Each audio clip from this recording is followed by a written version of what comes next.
mal passé, on a mis à construire quand même presque plus fait là-bas. Ça.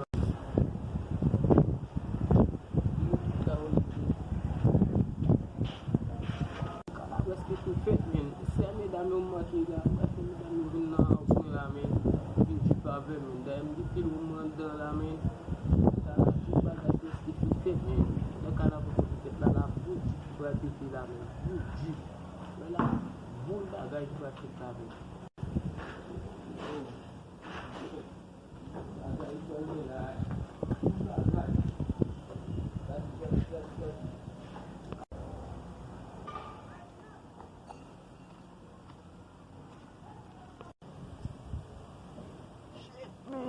Yo bel pou mwen la yon.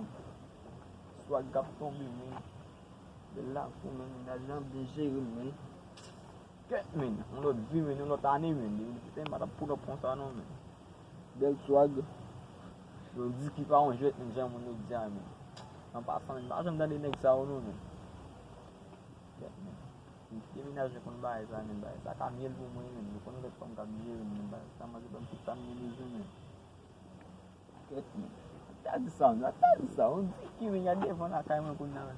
Wap jem de sa nan, de ka on kouzine nan de metim de yo men. Deskin tap manje nan choudje, di metim de yo men.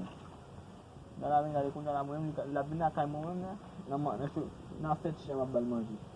On Dicky pa, on Dicky on lot bagay men.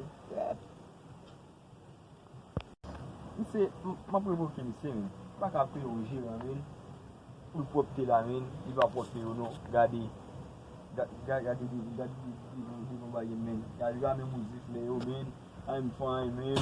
Bagay. Ma pou evoke mse men. Pou sa apel kob la men. Pou sa mbwa mse men etan men. Ket men baye fan baga wakon men. Fan men ba mwen video ala men. Maljon yon ti den baye men. Maga ti ngay non de ledi la men. Kon ti kaya swa men. Eka ma pat mwen baba. Ma pasan. Yo sa mwen pi ma plume, lem bas nan realite, matin lem ne dem jen kal son mouye, bab son ya sa baye. Mwen fel nan dormi, mwen bap fel, anjou da fok mwen fel realite, man de yu di mse, mwen evoke men.